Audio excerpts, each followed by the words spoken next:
Welcome to the Minor Consult, where I speak to the leaders shaping our world in diverse ways. Today I'm joined by Monique Matheson, Chief Human Resources Officer at Nike. I'm delighted to welcome her to the Minor Consult to discuss her approach to assembling a high-performing team, the changing work environment, and how sports have influenced her approach to business. Mo, welcome. It's great to have you here today. Thank you. I'm really excited to join you. You grew up in a small town in Washington State, and I think your father was the superintendent of several schools, and your mother was also in public education. How did their professions influence your values and your career? I really grew up with two public educators. I really grew up believing that education was the ultimate equalizer. And I could see and hear from them in our daily conversations how energized they were by the work they did. And they also talked about the impact they were having on the children that they worked on behalf of. They talked about the big benefits of education. So it really brought public service to life for me. And, when I think about the values that are enduring, I kind of boil them down into this very simple framework of, I really felt like my parents instilled this need to work hard, do good, and be kind. And they're simple concepts, but it's work hard, that work ethic just all day long across every part of your life. Do good is really about something bigger than yourself. It's not just about you. How do you be a positive force for good in the world? And of course, be kind, is just about being kind to others who are almost always doing the best they can, and everyone deserves some grace and some kindness. So these are just enduring, and they have taken different shapes during different points in my life, but they've never failed me. And I'd say with that background, I've always enjoyed this intersection of equity, justice, and people. And that's what led me to law. That's what led me to employment law, where I practiced for a number of years. But I found that what I really wanted to do, aside from litigation, is really get up the chain into creating the environment where people were thriving, having great experiences, having great careers, having personal success. And so moving from litigation, which things have gone wrong. If you're in litigation, something has not gone right. Exactly. And so moving up that chain into being a part of creating something positive. So you're not in litigation. You're creating the positive part of that. And so I've been doing that for 25 years here at Nike, just working my way up the chain, trying to create this environment where people thrive, they can be their whole selves. And I think part of what just makes it interesting all the time is it's people. Indeed. How has your job and how has the people space changed because of COVID? And just curious as to how Nike has come to the other side of COVID. We're hoping it's the other side, but enduring unprecedented challenges and experiences in all of our lives, and in particular the lives of our workforce.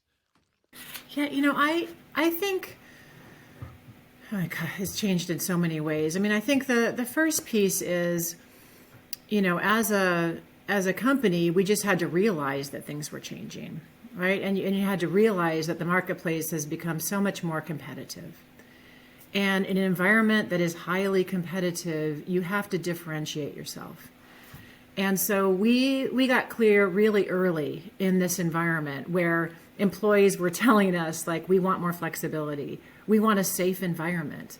We are looking for our employers to do more than ever for us when our government might not be there in a way that we want it to be there. So, it's a big expectation coming our way. And so in that environment, we really used a mantra that helped us stay focused on who we are and authentically create, I think, a distinctive position. And we describe it as right now, we need to be more Nike than ever. We're not going to out Microsoft. We're not going to out Apple. It's we have a unique value proposition. And so we needed to be really clear-eyed about what that is. And in that space, start working with our employees, listening to our employees in a way that was different. And I think very, very healthy. We embarked on this new kind of relationship where sort of the deal or the fundamental handshake had shifted a bit. And I think that handshake required that we be really clear about what we expect, and we listen really hard for what our employees are looking for. And it's interesting, the employees, employees don't want to show up and do their work and earn a paycheck. Like, they are looking for a much deeper relationship with their employer than I've experienced in my 25 years. I mean, I hear employees looking to us for, how do I reach my personal aspirations? Whether they want to start a family, or they want to have more flexibility and be able to attend their children's events. They want us to support them in being healthy, in having financial independence. I mean, they want more from us, and I think it's really created a very different sort of handshake ordeal, and we're still learning. Like, we're in that space, listening hard and getting clear about what we need to. And I think when you've got a match, like when what we offer and what we promise to our employees matches what they are looking for, that's the match. Like, that's when we're all going to be thriving and doing our best work and having great business results. Part of Nike being Nike, of course, involves sports, involves physical activity, exercise, and you yourself are an athlete. You were a tennis player at the University of Washington. How does that ethos of physical activity, physical well-being, how does that permeate the company? And then how has it shaped your approach to leadership and Nike's approach to developing its employee workforce? I mean, if I just stay with be more Nike than ever, like, at our core, we are about sport, and at our core, we are a team. And so, like, the ethos of team and collaboration and innovation, it's so deep in our DNA, it would be, I mean, there's no way you could deny it. So it permeates everything about this place. And so when we are interviewing people, when we are looking to have people join our team, we really do a check for, like, is there a good connection between what we stand for from a values and purpose stand for and the candidate. I'm interviewing for some very senior roles right now, and I'm spending a lot of time with each candidate just talking about, like, what is your connection to the brand? What's appealing about this versus what you're currently doing? And I'm listening for, like, what kind of connection do you have with our brand and the business that we run? Because that values and purpose and brand alignment really is central to the people who thrive and have, I think, the strongest careers here. And so sport is everywhere. And if I just use myself as an example, I would say I have an athlete mindset, and I'm using that every day. I'm a team player. Like, I've always been a team player. I'm not a go it alone kind of person. And I learn here at work every day, just like I did when I was playing sports, that, like, you're just better. You're better with great people around you. You're better when you know your strengths and you're leveraging someone else's strengths to help shore up a place that you're not quite as strong. And so that team mentality is really important. And another theme in sports, particularly over the past, say, decade or two, has been much more focus on diversity and equity than perhaps we saw historically. And of course, that theme is very prominent at Nike with your leadership. What's been important at building a diverse and inclusive culture at Nike? And you talked before about the people you interview for key positions and assessing the fit with Nike. And what do you look for in assessing people that are going to support the type of diverse and inclusive environment that Nike has espoused?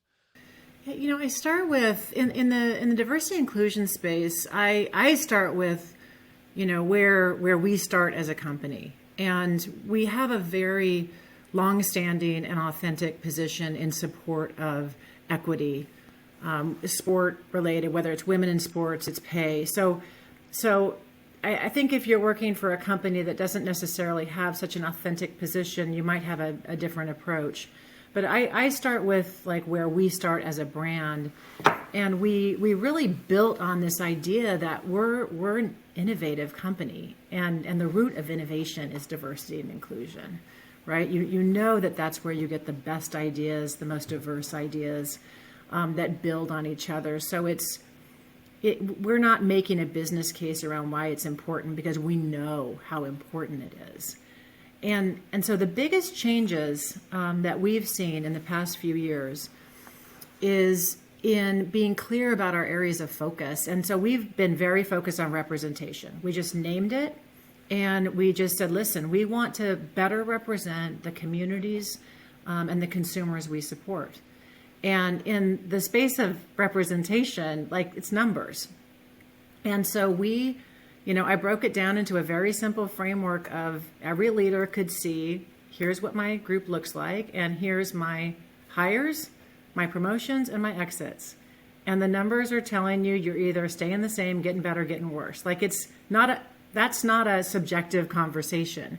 And once we were able to just talk about those numbers, then we were able to create solutions that were very systemic in nature, because there's no silver bullet to fix a number that you want to grow. Like, you've got to grow it over time. And so we look at things like hiring practices, diverse slates, our talent management rhythms, the way we have targeted development for our highest potential talent. And all of these feed into these representation numbers, and we publish our numbers. It's in the impact report that we publish annually. So we talk about our commitment, we publish our targets, and then we publish our progress.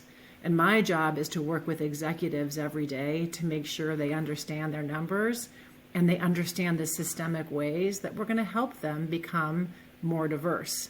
And that doesn't sound very, I don't know.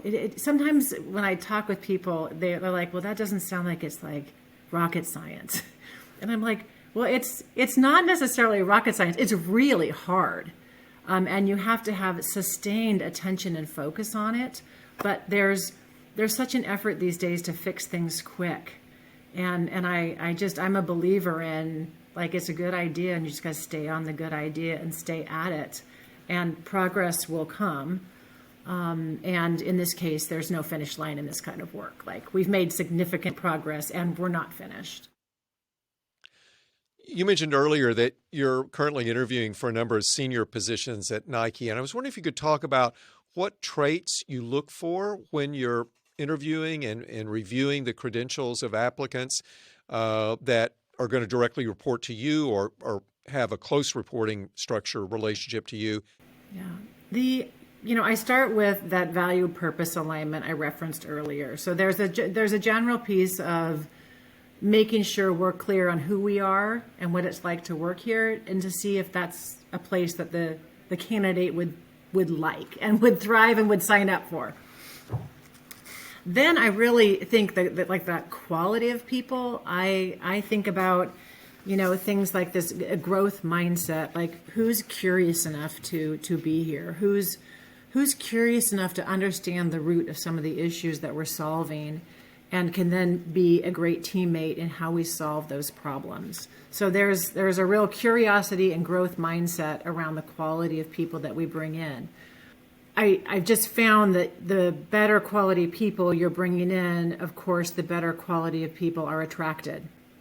So when we talk to candidates, if they interview with 5 or 6 people and they find those 5 or 6 to be stellar humans that they would want to work with, like, you're going to just be attracting more and more. So we have outstanding people, and I think those outstanding people attract outstanding people.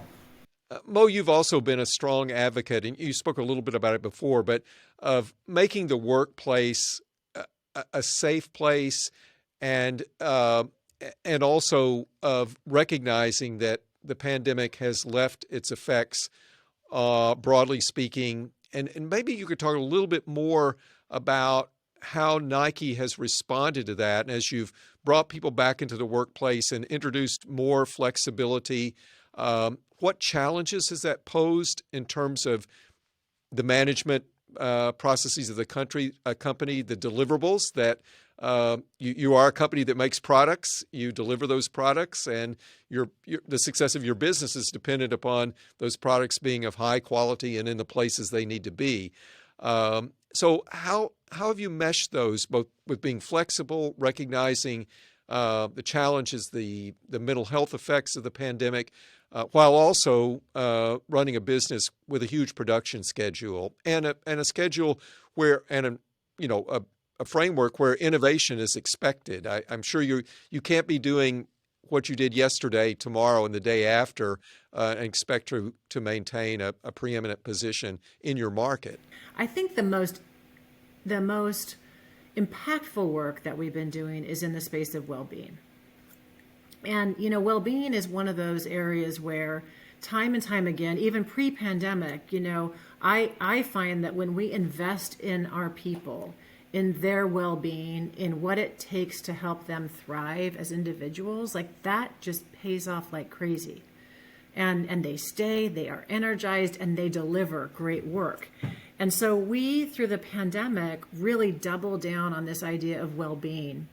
And we think about it holistically. We think about it from a physical health. Our Nike training club was available to everybody for free immediately. We have mental health awareness, a lot of resources. I'll get back to that in a minute. And then financial well-being. We're really working with our employees every level to make sure they are understanding how to build wealth. But this mental health issue, really, we prioritize that and listen to our employees and started working towards helping them be as healthy as they could be. Now, the role of the employer, I'm pretty clear, is that our job is to enable and provide support. I can't make an employee have well-being. Like I can't do that for them. But what we can do is create enablers, so programs, and create the environment where they can take advantage of the programs and feel like we support their well-being and they can actually feel like they've achieved it. And so maybe I'll just share a few examples. One is on the mental health piece. We engaged in a relationship with a third party, and we offered 20 free counseling sessions to employees and their families annually. And in 18 months, we've had more than 63,000 counseling sessions delivered to our employees. And, that tells me there's a big need. And it tells me that employees are not only needing to reach out, but they are able to reach out. And I think that's a sign of the times. And I love the idea that we have it available and people are utilizing it.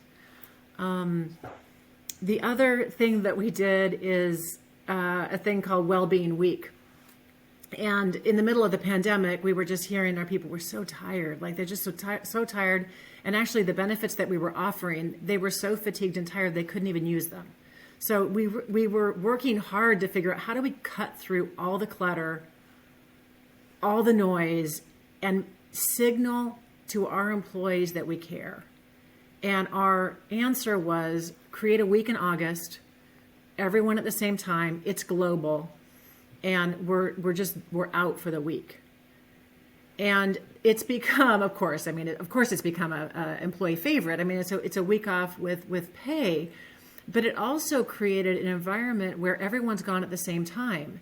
So you're not coming back from a holiday to the pile of emails. Everyone's out, and our employees just owned it like crazy, and they are protecting it like crazy. No one is emailing and trying to gun and get a foot up during that wellness week. They're protecting it. I was talking to one employee, and they were almost like it's law. Like you cannot email a colleague on Wellbeing Week. And it has turned into what we hoped it would be, but you don't always know, right? Sometimes you try things and they flop. This one, we tried it, and then our employees adopted it in a way that it's been just what we wanted, which was a real clear signal that we care about them. We want them to be rejuvenated and take care of themselves.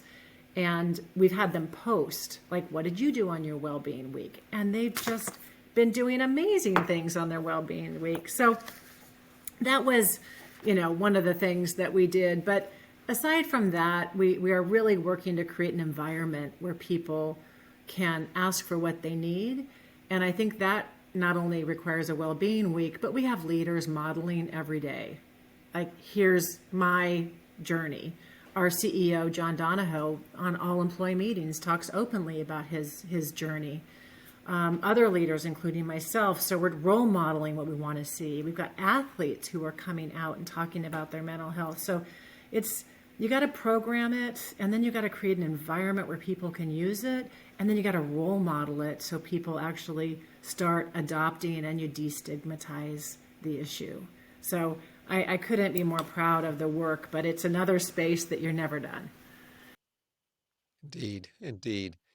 You mentioned before, Mo, that Nike has long had a reputation for taking bold advocacy positions on social issues, both in its ads and initiatives supporting sustainability, racial justice, and other causes.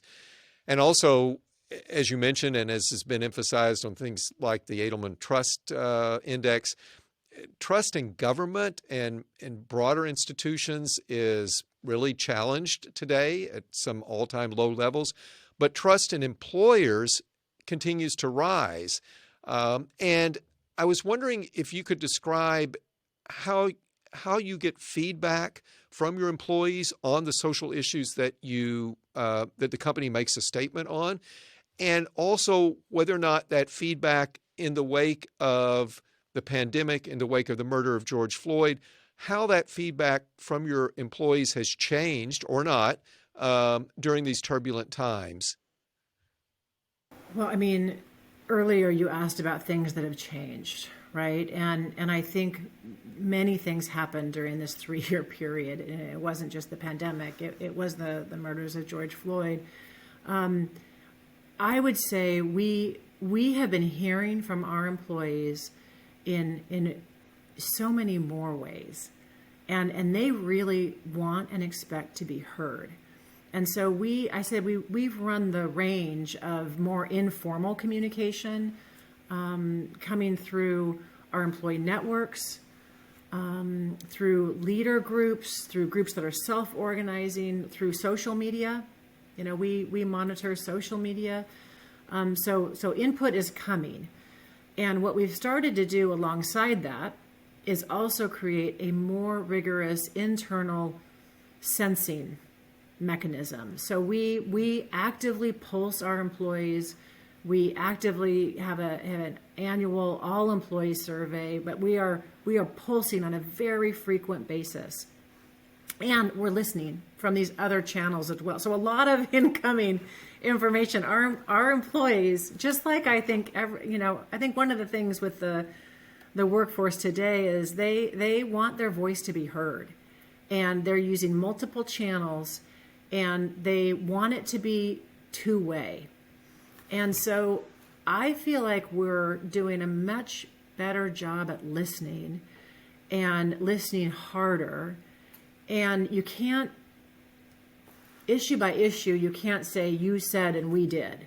Like employees, many employees ideally would say, well, we told you, what'd you do? And it's like, well, I will tell you on the big issues, like you told us you wanted flexibility, and here's how we implemented our flexible work policy. You told us you were fatigued, and we came to you with well-being week. Like we sort of are able to do that two-way conversation on some big issues. But the every issue you said, you wanted and we did, like it's just not going to work. So that we're trying to figure out how we be responsive without becoming so pinned by the feedback that we aren't doing anything or we're not moving forward. And I think that really goes to trust, right? If your employees at large really trust that when their voices go in, you mine it and you turn it into something, I think you get less of those little nitty, like I said, what did you do? And so I feel like we're on a journey building trust, and we have to stay on that, because the minute you don't have that trust, then there's a whole different dynamic. But I did want to come back to the part of the question around the social issues, and where Nike speaks out, because we have a lot of the social issues that we talk directly with our employees about, and we have networks that help us organize that. Like we have a Black employee network, and they've been instrumental in supporting each other, helping us know how to support employees, educating us. And so that's very, very healthy, that two-way communication. But the stand that we take as a company externally on the big issues is something that we do based on our core values and where we think we can have a distinctive voice. And I know many of my peers talk about, when do you speak out, when do you not? And because you could be speaking out on the big issue of the week, on every issue, and then your voice is diminished in some ways. So we think very hard about when we're going to take an external stance, and we really try to do that when we believe that we have a distinctive position that will make a difference on an issue that we care about, and then we go. But you won't find us, we won't be in the news on the issue of the week, because that's just not, we don't find that to be, a good position for us. That's great. And what advice would you give to employers, to HR leaders at other companies that perhaps are not as far along in the journey of building trust as you are at Nike, and also have not necessarily put into place the types of mechanisms for listening and getting feedback from employees? I have the sense that for many organizations, it's a question of where to begin. And so how would you prioritize the things that have been important for Nike's success, for your success in leading HR at an extraordinarily complex company? What would you advise those that are perhaps beginning at a more elemental level than you're at right now? Wow. So maybe I'll start with what I wouldn't do. Okay. So what I've found, and this is through learning and through making mistakes. What I have found is that employees don't want to hear about what you're going to do. They want to know, what have you done? What have you done already? And then the question is, what you have already done, did it matter to me? And I find that many of my peers and me, and earlier me, was looking to solve the trust issue with, well, let me tell you what we're going to do. And here's how we're going to do it. And here's our checkpoints. And here's where we want to be. And that felt compelling to me because I'm a planner and I want to share my plan. And what I've learned time and time again is from the employee, it's a much more near term, like the thing that matters to me, if you haven't already solved it, I just want to know when you're going to solve it. And so to start, I guess I would encourage, the leader to think about, you either need to start listening. It could be small. It could be a focus group. It could be a 4-question survey. You need to find something that matters to your employee group. It could be a small thing. You got to find something that matters, though. That middle ground, you got to find it. And once you find something that matters to them, you have to solve it. Don't talk about it. Don't talk about how. Solve it. And then you've got a proof point. Then you can have a conversation. And then you can start building momentum. But I think if you try to build momentum off of talk about what you're going to do, it doesn't go anywhere. And there's another, you can probably hear me, like I love simple models. There's another one that I use, which is like to drive change, I've just experienced leaders over time, like declare the intent, we're going to go do this, then we know we have to change behavior, and then we're going to measure the results. 3 basic things. But what we'd like to do is declare the intent and measure results. Declare intent, measure results, and you don't get any better because you haven't addressed the hardest part, which is the changed behavior.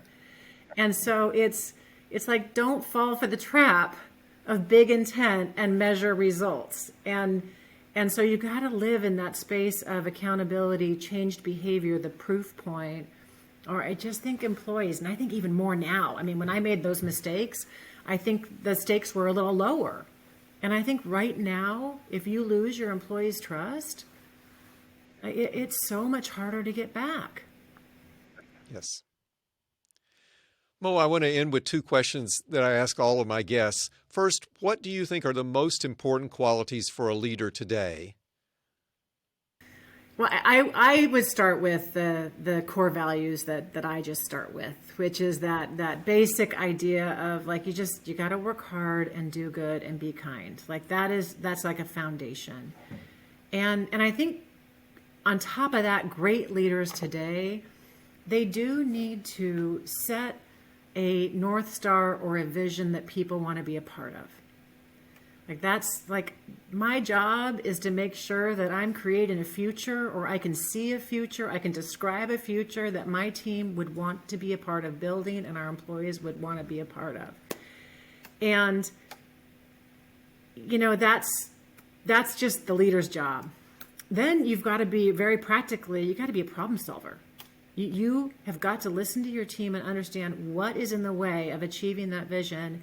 And you got to be a problem solver. You got to be curious. You got to be interested, and you got to be action oriented, right? I mean, it is the all talk no action. That too is, those days are gone. So you've got to be solving the problems actively, and you got to. I think we've learned this over the pandemic. This idea, you've really got to be a human. You've got to show your humanity, and that includes letting people know when you don't have all the answers. I mean, if we learn nothing else, we didn't know all the answers, and you still had to make the best call you could. And it's okay not to have the answers, and it's okay to tell people you don't have all the answers. And maybe the final piece is the humility, like the humility piece of, I can always be better, I can always learn, and you don't know where the learning's going to come from, but you just got to be open for it. And I think leading today is less about the technical aspects of the job. I mean, it's really been quite a couple of years, but leadership is a premium. I completely agree, and I think your description was extraordinarily eloquent and applies to every aspect of leadership that I'm familiar with. And my second question is, what gives you hope for the future? I mean, my biggest hope comes from the youth. It does. It's, we have interns who come, and I love the intern energy. They're coming out of MBAs, they're coming out of college. They have energy and smarts for days, and they are optimistic and want to solve the big issues. So I love that energy, and I get to meet them every year. So I'm like, and they're coming. So I know they're coming. There's not a shortage. And then I've got 2 children. I have a 21-year-old and a 19-year-old. And I listen to them, and they challenge me. And, I listen to the things them and their friends worry about. And when I think of some of the diversity inclusion conversations that we've been having, I feel like this next generation is not going to have those conversations. I think there's going to be a generational sort of movement that will allow people in leadership positions to have fundamentally different conversations, and I think that will be so good for humanity.